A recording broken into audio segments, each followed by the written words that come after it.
ছেলেরা কখনোই তার ভালোবাসার মানুষটার পাশে অন্য কোনো ছেলেকে সহ্য করতে পারে না, যতই সে তার ভালো বন্ধু হোক না কেন। আমি আরিয়ান, বাসা রাজশাহীতে, মেয়ের নাম বলবেন না। আমি যখন আমার লাইফে নতুন ফোন কিনেছিলাম তখন আমার ফোনে ফেসবুক মেসেঞ্জার গ্রুপ বলতে কোনো কিছু সম্পর্কে আমার তেমন একটা ধারণা ছিল না। আমি নতুন ফোন কিনেছি, সারা রাত ফোন চালাই। ফোন চালাতে ভালো লাগতো। তখন রাত 2টা বাজে, আমার ফোনে একটা কল আসে। আমি চমকে যাই, ভাবলাম এত রাতে তো কেউ আমাকে ফোন দেওয়ার কথা না, কারণ তখন আমি ফোন কিনেছিলাম বাসা থেকে লুকিয়ে। আমাকে ফোন চালাতে দিত না। তারপর আমি ভয়ে ভয়ে কল ধরলাম। কল ধরার পর দেখি ফোনের ভেতরে 2-3 জন একসাথে কথা বলতেছে। আমি অবাক হয়ে ভাবতেছি এত রাতে কে কল করলো আমায়, 2-3 জন একসাথে কথা বলে কিভাবে। আমি হতবাক হয়ে কথাগুলো শুনছিলাম। কলে একটা মেয়েও ছিল আর 2টা ছেলে ছিল।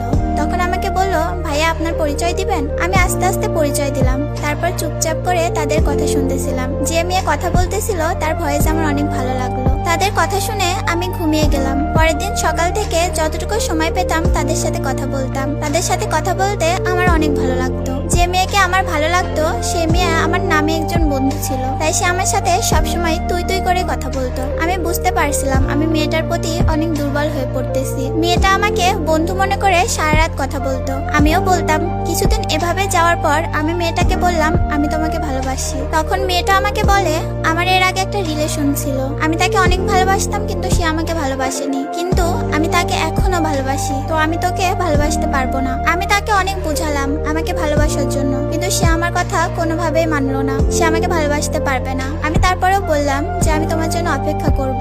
বিশ্বাস ছিল একদিন সে আমাকে ঠিকই ভালোবাসবে। এভাবে চলে যায় 2টি বছর। 2 বছর পর আমার জন্মদিনের দিন সে আমাকে একটা কথা বলে। সে আমাকে বলে সে আমাকে ভালোবাসে। আমি সেই দিন অনেক খুশি হই। এভাবে শুরু হয় আমাদের নতুন পথ চলা। আমাদের ভালোবাসার প্রথম অনেক ভালোই যাচ্ছিল, কিন্তু কিছুদিন পর থেকে শুরু হয় ঝগড়া। সে আমার সাথে সবসময় ঝগড়া করতো, রাগারাগি করতো, কথা বলা বন্ধ করে দিত। তখন আমি অনেক কষ্ট পেতাম, কি করব কিছু বুঝতাম না। তার আম্মুর ফোন নাম্বার ছিল আমার কাছে। আমি তার আম্মুকে কল দিয়ে সব জানালাম। ওর আম্মু মেনে নিয়ে ঠিক আছে বলে আমাকে জানায়। তখন মেয়েটা ইন্টারে পড়ে। মেয়েটা ছিল অনেক জেদি আর রাগী। যদি একদিন ভালো যেত 2 দিন ঝগড়া করে কাটিয়ে দিতাম। মেয়েটা সবসময় রাগারাগি করতো। আমি মানিয়ে নিতাম, কারণ আমি অনেক ভালোবাসতাম। আমি ভাবতাম সে রাগী, আমিও যদি তার সাথে রাগারাগি করি তাহলে আমাদের সম্পর্ক কখনোই থাকবে না। তাই আমি সবকিছু মানিয়ে নিতাম।